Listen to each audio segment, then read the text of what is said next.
Check, you can tell me none. Boss mode in effect, and my money long. If you ain't talking money, don't talk to me. I'll be over here. Music. Hello, everybody, and welcome to episode 23 of Paranormal Addicts podcast. So today's going to be a little bit different. Our guest is dealing with the hurricane stuff, so it's just me and Chris today. So we're going to chat a little bit, take questions from people. So that's how it's going to be. Does that sound good? Mm-hmm. So let's start out, Chris. Just tell everybody who Chris is. I mean, we all know, but tell them what is your favorite part of the paranormal field, that kind of stuff. Ghost hunting, finding records, documents, stuff like that. And I'll ask you the icebreaker questions we always ask the guest. So, what is your favorite location you've been to? And what is your bucket list location? What would you like to investigate? I don't know, to be honest. I'm trying to think on that. So you're going to be at Gettysburg tomorrow, right? Yep. On National Ghost Hunting Day. Yep. So I'll still be down here in the great state of Kentucky. We're going to be investigating a location that we've done several times, but it's the Hotel Metropolitan. It was the African American hotel during segregation, and it's known to be one of the more active places down here. It operates as a African American museum nowadays, so they don't let a whole lot of people go in, but I'm looking forward to that. We got another team we're taking with us and that kind of stuff. So tell us what your favorite piece of equipment is, Chris. REM pod, T2 meters. Sometimes bear talker, but other than that, I do like using recorders sometimes. I just stick what I know, And that's the best way to do it, What you know works for you, and what you know is the best way to do it.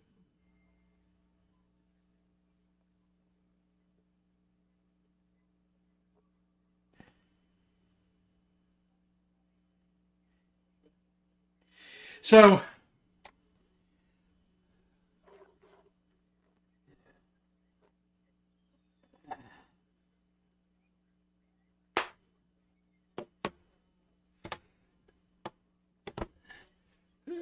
what do you look forward to the most at Gettysburg this weekend?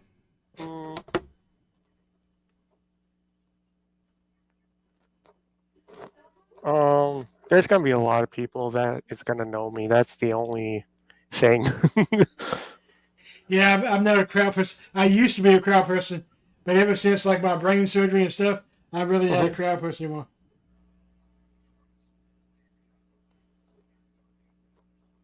Yeah, there's going to be a lot of people that are going to know me.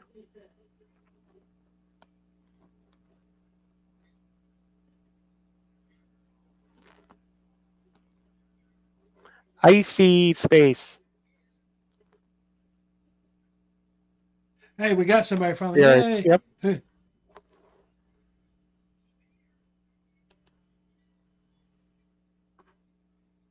I see. Hello, I see.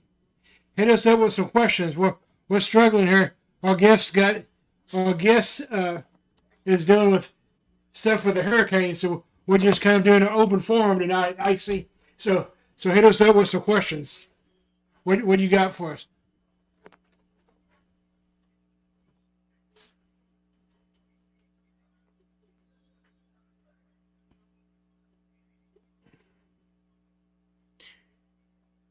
So, like, there we go. I don't know what happened there. So, well, nothing good. Well, at this point, it's kind of, it is what it is. This weather's getting bad, especially if you're in the South. Mm-hmm. Right now where I'm at, we're just getting rain. But it's really the wind and stuff's just now picked up. So so it's knocked out my TV and that kind of stuff. Luckily, so far I still got internet. But you got to carry on. Like I said, I'm still doing my investigation tomorrow. I may be swimming to the location or building a boat, but I still plan on going. So let's talk a little bit about. So we got somebody else with us. Harris just joined us. Lisa just texted me.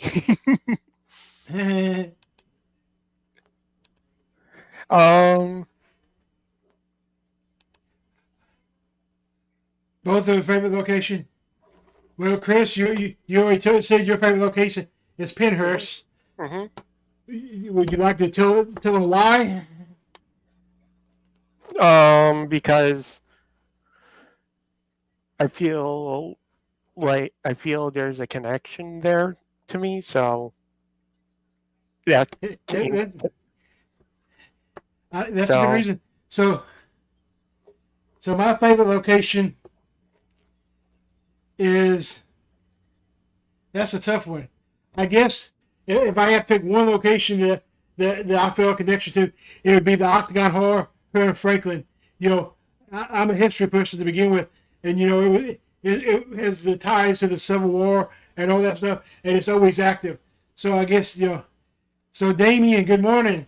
Damien, hit us up with some questions. We can always count on you. Our guest is dealing with the hurricane, so it's just me and Chris today. So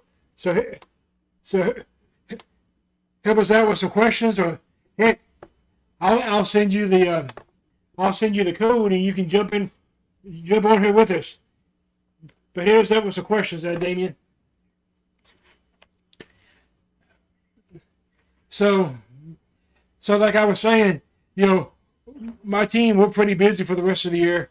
We got National Ghost Hunting Day this weekend, and then October 5th, we're investigating the General Tillman House, which is also a Civil War museum, and then of course October 12th, we have my Paracon, so that's kind of a big deal. And of course we got Aaron G. Thompson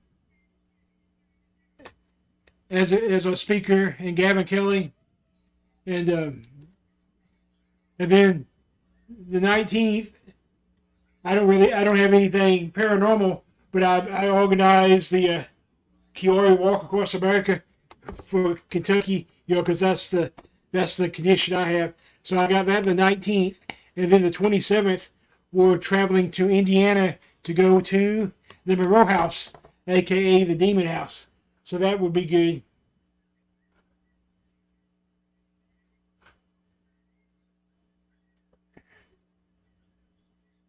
So what you got going on for the rest of the year, Chris? After Gettysburg? I don't know. I'm not sure yet. Oh yeah, I'm going to Sleepy Hollow. So Damien wants to know, has anyone noticed an increase in activity with the storm energy in the year? Yeah. I think anytime you have, especially if it's like lightning, you you have that charge. You bring up the EMF readings. I think you can definitely increase activity. So that may be good for me and my team tomorrow when we go back to the Hotel Metropolitan. What do you think there, Chris? Hang on one second. I have to take this text. All right. Sorry, I shouldn't be doing this, but.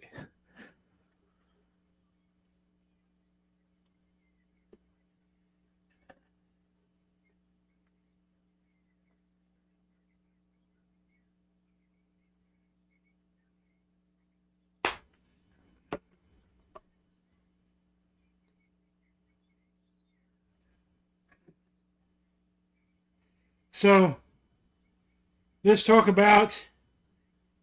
Icy asked what my favorite location is. Let me talk about Okay. locations I want to go to. Wait, where are you saying? Damien wants to. Yeah, Damien. Well, I was just going to talk about what locations I plan on going to next year, which includes Pinhurst, as we know. But I was going to get your take on Damien's question, which was, have you noticed an increase in activity with the storm energy of the year? Yeah, actually, when I first went there, it felt like you're going inside like a bubble, like a dome in the Mayflower. Like it felt like you're stepping inside a dome. Like I'm like, what the heck? All right, Damien's got us another question.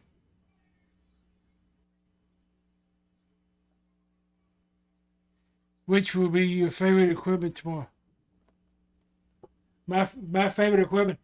Well,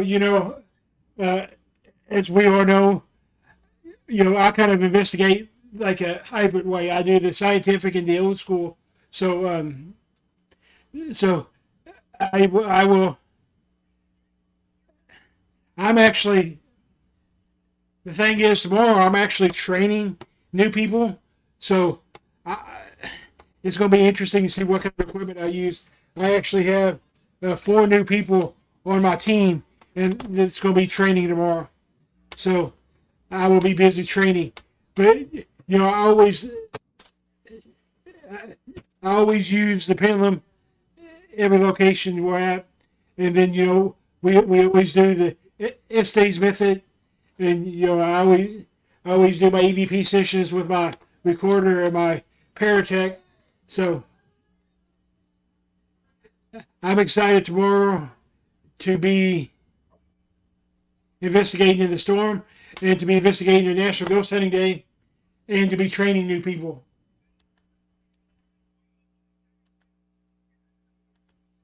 So Icy says, Pinhurst is a difficult place for me. I get that, Icy. Kind of like, I haven't made it to Pinhurst yet. That's on my list for next year. But like down here in Kentucky, that's kind of the way that Waverly is for me. Well, Penhurst is a totally different energy type. Like it has a whole bunch of different types of energy, like poltergeist,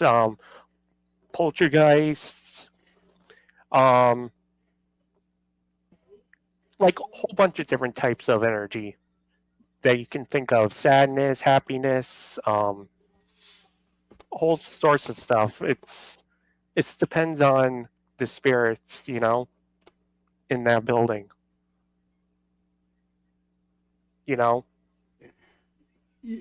I mean, because like we discussed in the episode that was pretty much about Pinhurst. You got so much going on there.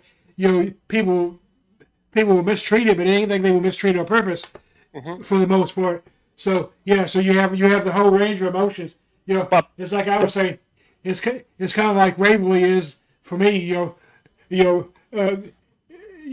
into Waverly, but the spirits want to talk. Right. Next question: do you find one emotion I think this is more to you, Chris, about Pinterest. Do you Mhm. find one emotion is stronger than the rest, or does it vary? I've never been emotional in that building. It's all about finding what you're looking for and what connects in the building, and you know, it's about finding why they died, and it's about why they're still here. You know, Right. it's not it's not about emotional. It's about finding why they're still here. But I just find it is sadness. I can feel it in there, but I can feel sadness in there, but I don't feel myself sad, when I go there, you know?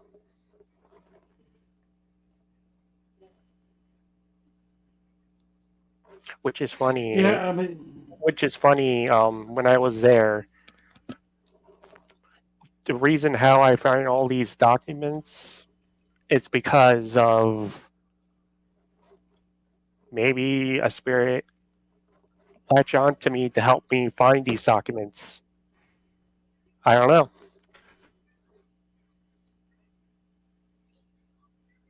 I don't know. Who knows? You know? so let's talk a little bit about what we were talking about earlier, without going into like details of one specific area. But why do you think we've had so much drama in the field lately? Here we go. Here we go.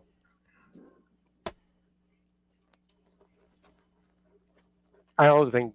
I don't think.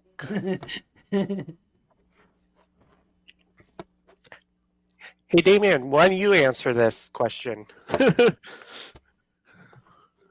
Damien, you got an answer for us there, sir?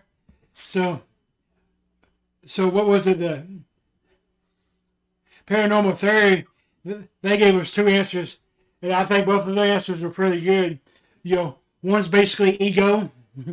I mean, that's, and the other one's, is basically, the old Gordon. Uh, okay, I see. You know, I don't know. Chris, I don't do the whole drama very much. Me neither. I try to stay away. I try to stay away from it.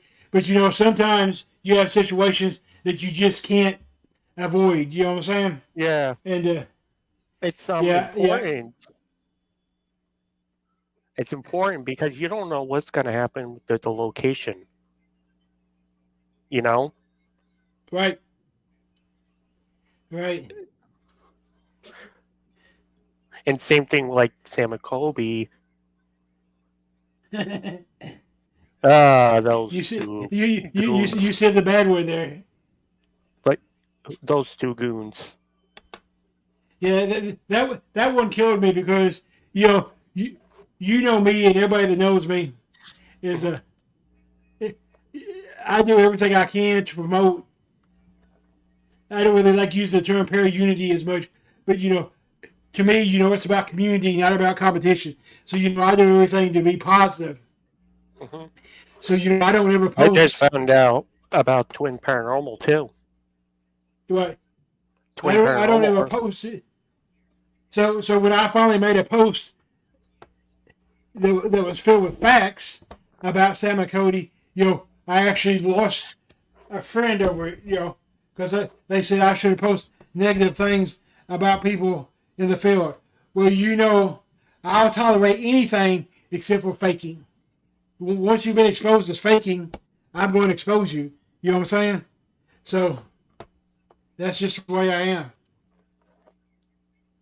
I exposed Eloise. Yeah. Right? I think I did, but Yeah. who cares? So you're not going to go get tickets to the movie? What movie? Sam and Cody's got a movie coming out. They can stick it. It's the legend of Skinwalker Ranch.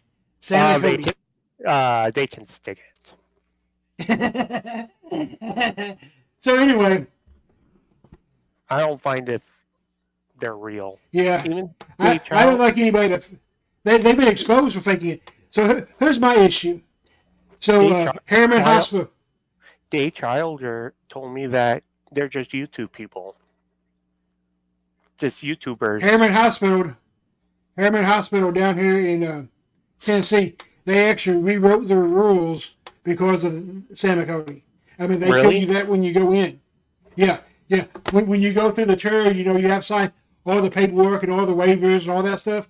So now they don't allow YouTubers. You can't do live there. You have to show them all your video before you can post it. And they tell you it's because of Sam and Cody. So that's my issue. When you start affecting the field in a negative way, that's when I take issue. You know what I'm saying? Until then, you can do what you want to. You know what I'm saying? You can demon all the time. You can do whatever you want to. But once you start making it harder for real investigators, that's when I have an issue.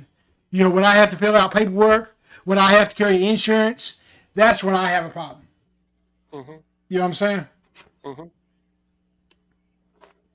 I think it's more. I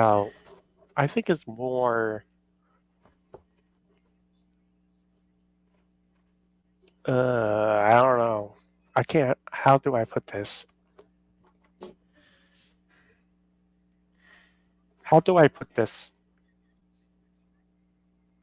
I actually don't know how I put it.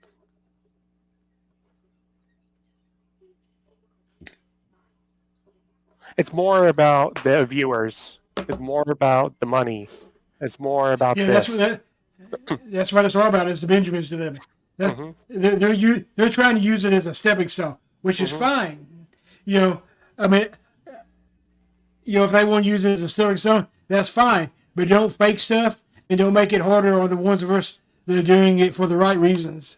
I have nothing against people making money for it. But don't fake stuff. That's what that's my only thing. Don't fake stuff and don't create drama. So come on, people, hit us up with some questions. We got some new people that jumped on, so I know you want to ask something. So come on. People have been caught faking. Right. A lot. And now Sweet Spring Sanatorium is actually cutting down on people, which is good. Because people been in there doing an investigation, been caught faking. And saying demon and all sorts of stuff. I don't believe in demons. Yeah, I know you don't. I do. There's only a few. There's only a very few demons, but has there been proven there's demons? No. Not yet, at least. So going to your point, has there ever been proven? So the Catholic Church, which actually keeps a record of that. They actually officially, unofficially have a book that they keep. It's several books by this point, paranormal stuff. And even by their records, you're talking about less than 1% of anything has any demonic anything. Actual true demonic cases in the history, you're probably talking about maybe 5, maybe. It's like I said, and me, I'm not, I don't dismiss demonic. I do recognize that it's the vast minority. I'm talking about vast minority. Less than 1%. So, but I say it all the time. Just because the spirit's evil or malicious or whatever, doesn't mean it's a demon. Because like I say all the time, if somebody dies and they were a dickhead when they died, they're going to be a dickhead when they come back. You know what I'm saying? So yeah. So. Hey, Damien, what do you think about like rituals? I'm just curious. Like satanic rituals or anything like that.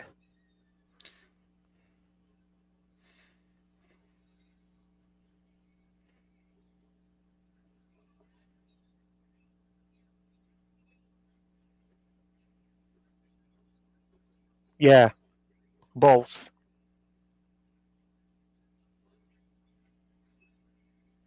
Actually, both.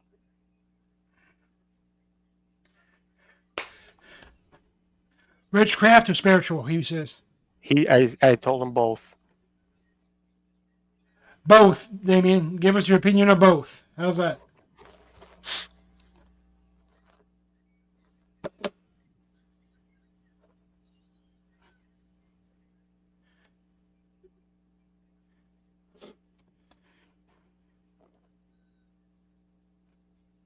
Oh, we got a question. Are you ready? Mm-hmm. Do you think people can get possessed by good spirits, entities, energies? Mrs. What I heard regarding possession is new. You want to take this one first? Or you want me to take it, Chris? Yeah, you take it first. All right. So most possession that you have is usually demonic or evil. But really, if you think about what the actual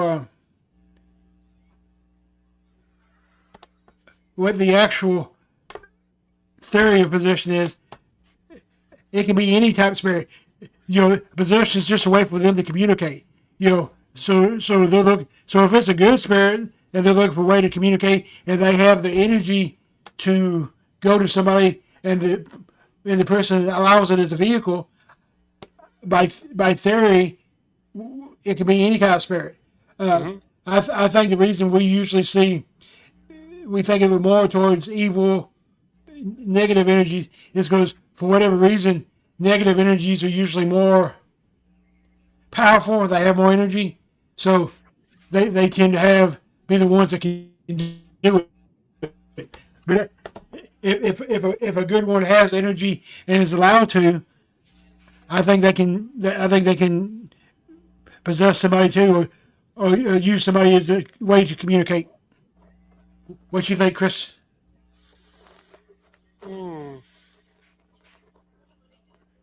It all depends on how mad the spirit is. Basically. You know? You get what I'm saying? It all depends on how mad it is. Right. Or how angry.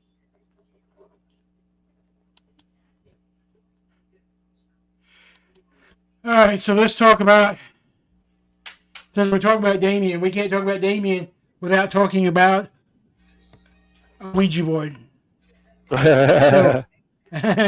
So, Chris, this question for you, and then I'll answer. Mm-hmm. A lot of people, for whatever reason, they think Ouija boards are evil, bad, whatever. What's your take on a Ouija board? Me? You. I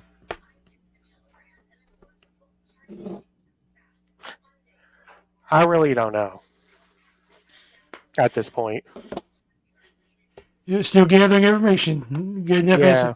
So my take. Yes or no, It can be, and the thing is, and that goes to my answer. You kind of lead into it, so that's good. See, that's why we make a good co-host. So, to me, a Ouija board's like anything else. It can be used as a tool of communication. It can be used good or evil because you can open a portal. You don't every time, but you can. The thing is, a lot of people open the portals and they don't close them, or they don't know what to do once they open them. Damien would tell us. I'm surprised he hasn't said it already. He never closes the portals. That's Damien. He knows what he's doing. So, but most people. So Joe Blow, when this, the teenager playing with the Ouija board, when they need to close those portals. So that's basically the thing. It can be good or evil. It's just another tool. It's just how you use it. If you know how to use it. So. Mm-hmm. Come on, people. Hit us up with some questions. So.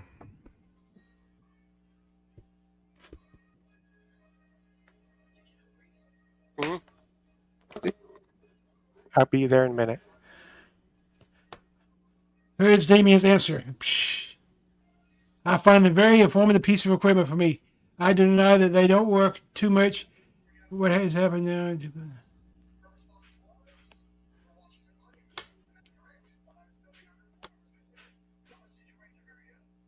I agree with you pretty much, Damien. I mean, like I said, they're a tool. If you know how to use it, just like a pendulum. Just not everybody can use a pendulum. Not everybody can use a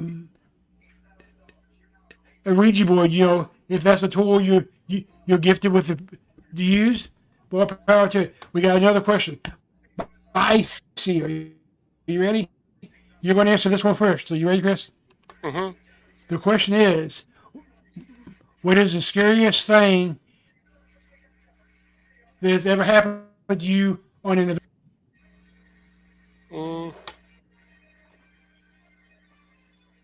Just getting touched. I didn't expect it. That's it.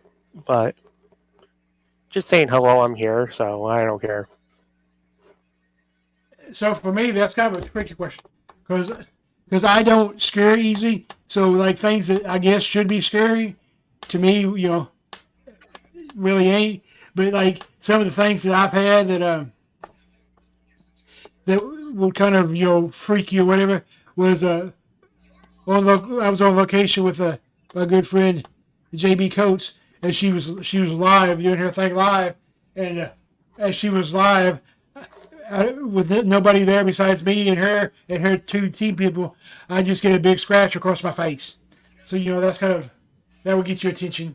And then we was at Hotel Anderson, and I got like a bite type thing on my leg. So so those are. I mean, the scariest thing I ever seen happen was one of my teammates, Tiffany. She got grabbed got groped. So so that was kind of freaky. All right, so Damien said, dreams aren't always mine. Dreams aren't always mine. Have you had dreams influence after the visit? Okay. You want to answer that first, or you want me to answer first? I never had any of that, to be honest. I haven't very much, but there's probably like 2 or 3 times, like real intense investigations, like the one I was telling you about, the one up there in Indiana, where the murder suicide one. I had dreams after that one for like weeks and weeks before I finally figured out it was still the kids trying to communicate with me, and I had to do the whole cleansing and all that stuff. I gotta go eat. I'll be right back. Yeah. I gotta go eat. So I'll be right back. I'll be here. Mm-hmm. So here's my question to everybody viewing, I guess. So you guys have, Damien, I know we know your answer. You don't do the protection or anything like that. But the rest of you, do you guys have like a protection ritual or whatever you guys do before you go into investigation or after an investigation?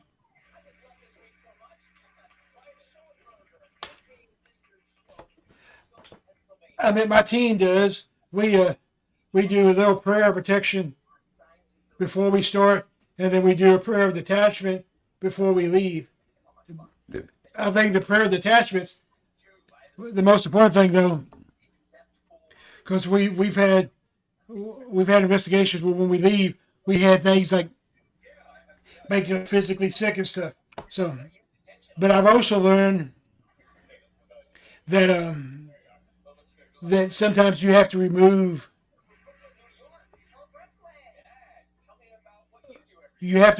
like your protection necklaces or stuff because sometimes they will keep spirits from communicating. So, what's on your playlist, Damien? I've never thought about a playlist leaving. I do have, if I'm driving to an investigation, I do blast some Beastie Boys, you know.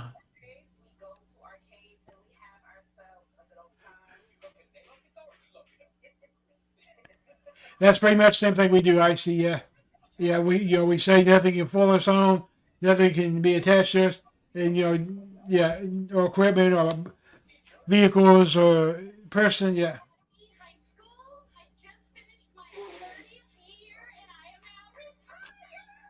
So who's got the next question? I think we're down to 2 viewers, and I apologize, guys. I know this probably wasn't the best episode we've ever done, but hey, it is what it is. Weather gets bad. We're paranormal investigators. We adapt and overcome. That's what we do.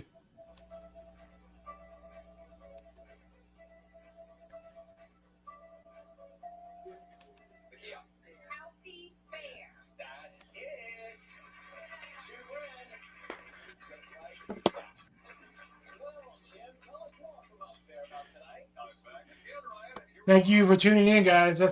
I appreciate it. I mean, I thought about trying to just play it, replay an old episode, but a couple issues with that. One, it's a replay, and two, in order to do a replay on StreamYard, believe it or not, it has to be an hour. It can't be an hour and a minute. It has to be exactly an hour. And as you guys know, most of the time, my episodes go a little bit over the hour. So, yeah. We had our episode with Rob and Sarah that went almost 2 hours. So, yeah, that hour mark is kind of hard for me.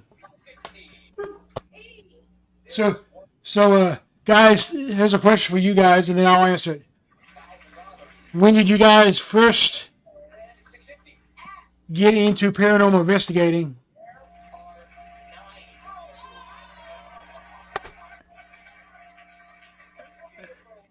When you first get into paranormal investigating, and what drew you into it? We appreciate it, Damien. We would have loved to have you.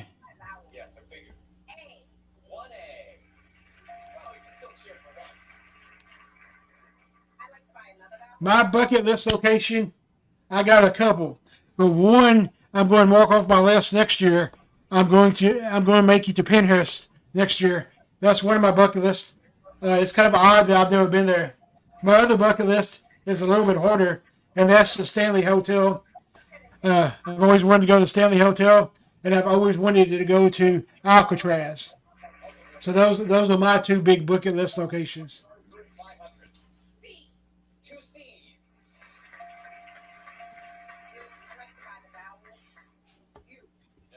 So the reason I started in the paranormal field is because, I've always had the ability, whatever title you want to give me, clairvoyant, medium, whatever, I've always been able to see and communicate with the spirits ever since I can remember. So I finally decided I need to learn to use my gift because I wasn't going to be afraid of it my whole life. So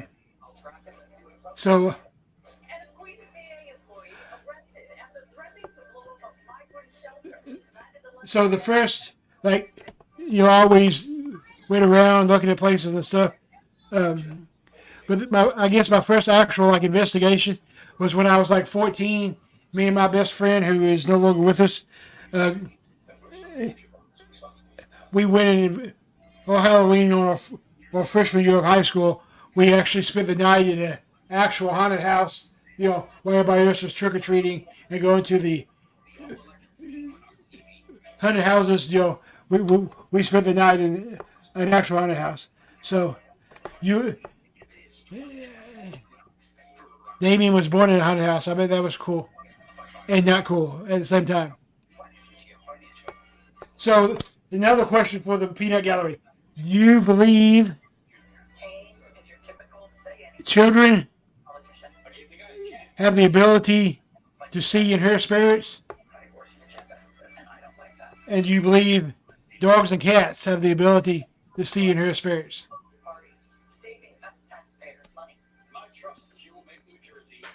My take on this is, I think everybody, like as kids, we pretty well always, all kids pretty well have the ability. That's the reason I always tell people, if your kid says, I got an imaginary friend, you may want to look into that a little bit more. But for whatever reason, as we grow older, we lose the sense. I don't know if it's because we're taught to be skeptical or whatever. And I do believe dogs and cats have the ability to see. What do you guys think?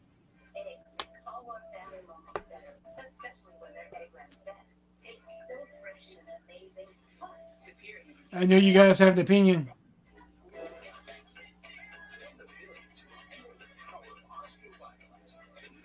Definitely agree, Damien. I mean, it's kind of odd, now you said that, and as you guys know me, it's kind of odd that I never stopped believing, because, but I didn't, I learned to nurture my gift. So, Icy says, yes, children and animals can both have the ability to see spirits. It's most adorable to try to close kids' minds. Completely agree. Yes, I'm all for training the next generation, if that's the term you want to use. My two sons are both on my team. I'm training them to be investigators. My daughter's not interested, so that's fine. I'm not going to make somebody do it. But my team lead's son, he's on our team as a trainee. So yeah, I'm definitely not going to close anybody's mind. I'm going to help nurture it and teach them the right way, so they can be positive members of the paranormal field instead of going around faking stuff and stuff. So, what were you talking about? Well, the last question we just tackled was, do you believe children and animals have the ability to see spirits? Yes. So, and we was moving on to another question, so you came in just in time. So let's talk a little bit about different types of hauntings and how we feel about that. So we know Chris is not a big demonic haunting person. Mm-hmm. But Chris, give us your take on residual hauntings. How do you feel about residual hauntings? I can't really say because I haven't experienced it yet. And so yeah, I mean, I completely understand. I mean, the residual haunting is commonly considered the most people consider it the most common kind of haunting. But we had a guest a couple episodes ago that brought up a good point. That maybe really intelligent hauntings are really the most common, because residual hauntings is just like a spirit walking down a staircase or whatever. But in order for us to actually capture it, especially in EVP or whatever, it has to be an intelligent haunting. So what's your take on intelligent hauntings there, Chris? Intelligent? Yep. It's ones that have the ability to communicate with us. Oh, yeah. I think they're fun, to be honest. because you're actually communicating something that is there, but you can't see it. I think we froze. Yep, we froze. Are you back, Chris? You froze for a minute. No, I'm here. See? Okay. Yeah, you froze for me. No, you did. You actually went. Your screen went blank for like a second. So yeah. So residual. Then we got intelligent. Then we got demonic, and we know how you feel about demonic. How about elemental? How do you feel about elemental hauntings? Ooh. Can't really Elemental say. hunting. See, they're the hardest ones for me because I've never actually experienced like what I would consider a true elemental hunting. You know what I'm saying? Mhm. So until I'm kind of like you about the demonic huntings. I'm not dismissing it. I think it's possible, but until I experience it, I can't say it's fact. So you know what I'm saying? Mm-hmm. So this is the paranormal field, and ghost is what we do, what I do mostly, and I know that's what you do mostly. But how do we feel about like the cryptid part of the field? How do you feel about like Bigfoot, Oh Goat God, Man, and all that stuff? I don't believe in Bigfoot. How about the Goat man. Jersey Devil? Oh God, How Jersey about- Devil. I think they're a hockey team, aren't they? Yeah, but there's also a myth I know, that goes I know. around. Eh, But people Kinda say like they more- see it. People say they see it, but has there been proven? I don't think so yet. Mothman, same thing. Mm-hmm. How about chupacabras? Nah, no. I do believe in skinwalkers. I do believe in skinwalkers. Skinwalkers are an interesting subject. I mean, I believe in it too. I'm not dismissing it, but it's kind of what category are you actually going to throw them in? Are you going to throw them in like a spiritual, or like an alien, or like a cryptid? Exactly what area do they fit in? So that's and then there's people that kind of think that maybe like Dogman is really like a skinwalker shapeshifter. So that's a whole interesting area. So, do we got any more questions from the peanut gallery out there? What do you, Damien? What do you think of skinwalkers?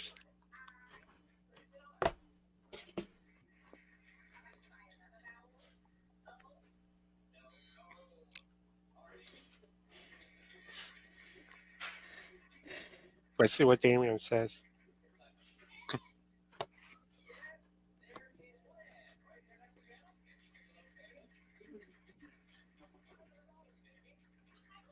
Oh, he said something. Interdimensional. Yep, I think that. Yeah, I can see that. Yeah. So, can we? This But what I would like. do, They're stuck between do worlds. they actually know what they are? To be honest. That's a good question. I think there's still a lot of studying to be done in that area before we can actually come up with a conclusive answer. Or you can watch Sam and Cody's movie. Yeah, not happening. I had to say that. I had to say that, Chris. Come on now. Yep. I'm not going to say it anyway. Yep. I'm actually thinking about holding a protest line out in front of the theater during the showing of it. Do you think it would work? They are from the future, when man isn't here anymore. That's interesting.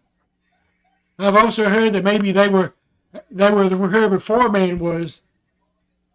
So time travelers, past and future. I've heard that theory before. So here's what I would like to do. I'd like to get a couple more questions from the peanut gallery, and then we're going to wrap it up for the night. So Icy, give us one more question. Damien, give us one more question. Let's go.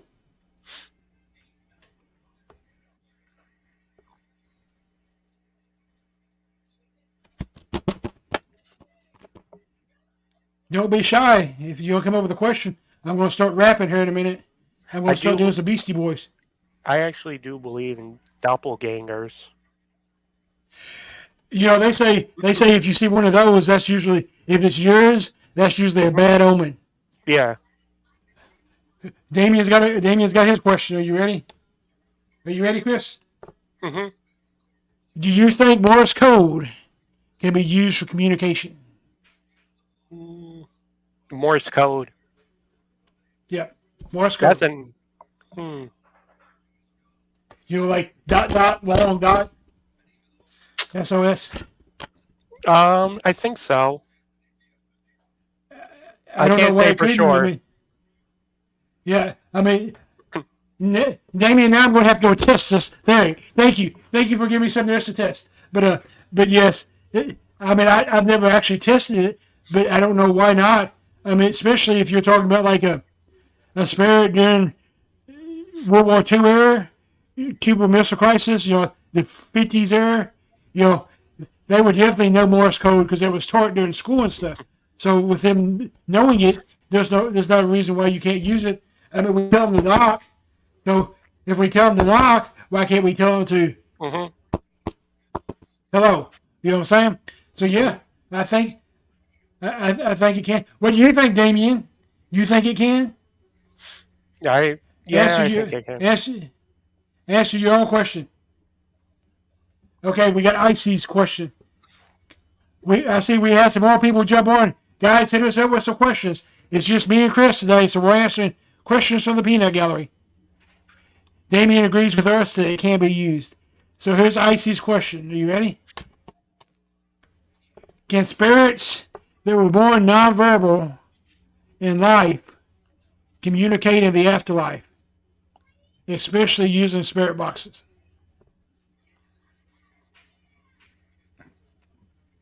Hmm. I That's think kind of a so. deep one there, Chris. I think so. Yeah. So, yeah, I mean, especially if you're talking about, so, you know, spirit box, the theory behind the spirit box. Yes, Damien, it is a good question. The spirit, blah, blah, blah, blah. That's easy for me to say. The theory behind the spirit box is spirits can manipulate the radio waves and blah, blah, blah. So, taking that into consideration, why couldn't somebody that was nonverbal, you know, they can still manipulate the radio waves, and just because you were nonverbal doesn't mean you don't understand the language. You just can't verbalize it. So they still understand what we're saying. They still know what needs to be said, so they can manipulate the waves to communicate. Does that make sense? And yes, they can use the spirit box, and they can also communicate other ways. You know, like we was discussing on the episode that we did about Pinterest. You know, a lot of them were nonverbal, so a lot of the screaming and that kind of stuff was their way of communicating. Hmm. All right, guys, let's have another question. One more question, and then we'll wrap it up. Let's make it a good one. One more good question. Oh, we are okay. So. Exactly, Damien. That was exactly the point I was trying to get to. Thank you.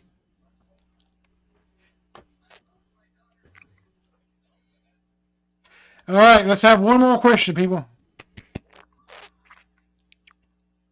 If we don't have a question soon, I'm going to have to sing and dance. Oh, here we go. This is a good question. Are you ready for this one, Chris? Hmm. This is a pretty good question.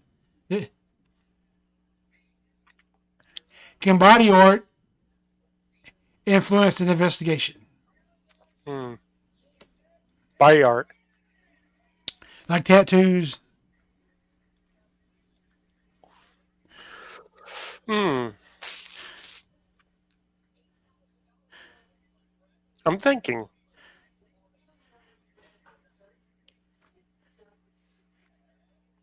I actually don't know about that one. So here's my take. I'm a tattoo guy. See, We know this, right? Mhm. I got 12 tattoos. I'd have more, but kids are expensive. So I got 12. Um, so by theory, I'm going to say they definitely can, especially if you're talking to somebody, you know, from from World War One and before. You know, tattoos were kind of a negative thing back then. So especially if you were talking to some proper Victorian, whatever, they might get offended by the tattoos or think you're trash. So that can definitely affect, manipulate, affect the investigation. And then, I've seen people that would tattoo like pentagrams and Ouija boards and stuff like that. I don't know. I don't know what the effect of that is, but yeah, I think it can influence an investigation. What do you think, Damien? You asked a question, now you can answer it. Give us the answer, and then we're going to wrap it up.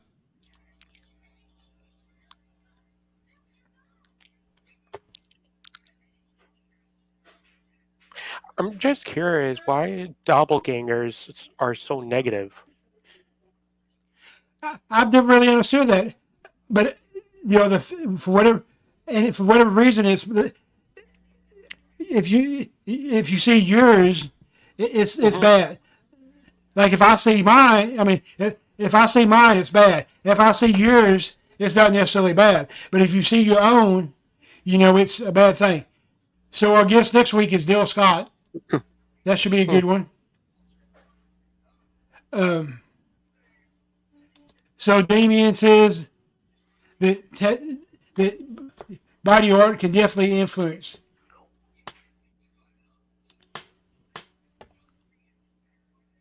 He wanted to make sure he just wasn't nuts. Well, Damien, I'm not going to say you're not nuts, but you fit in with the rest of us. So, all right, guys, it was a good episode. I appreciate everybody being on. Next, like I said, I apologize for Bishop-elect Tommy Golden not being on today, but he is dealing with the remnants of the hurricane. They're actually without electricity right now, and other things. So we need to pray. We need to send positive energy, whatever you want to do, to the people in Florida and everybody else in the line of the hurricane. So, Oh, Beth is on. hello, Beth. Beth, we're just answering questions today because it's just me and Chris. You got a question for us before we wrap up here?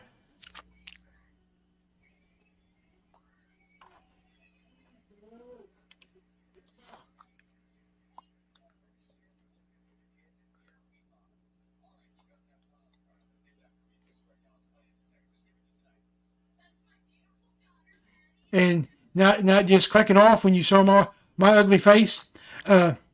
So thank you, Icy, and have a good weekend, guys. We will see you next week. And Chris, don't forget we're recording Sunday. We're recording our episode for October 11th, guys, is going to be recorded this Sunday because, as everybody remembers, I have the Paracon on October 11th and 12th. So I figured I was going to be a little bit too busy to be on here. So we're actually recording.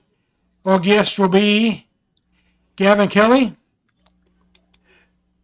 who's actually going to be a speaker at my Paracon too. So it probably works out best if we're recording it. So we're recording it Sunday, but it won't be. You guys won't see it until the 11th. So you guys have a good weekend. Everybody have a happy National Ghost Hunting Day Eve. And if you're going to investigate tomorrow, be safe. Chris, enjoy. Enjoy Gettysburg. Tell everybody I said hi. And that is a wrap.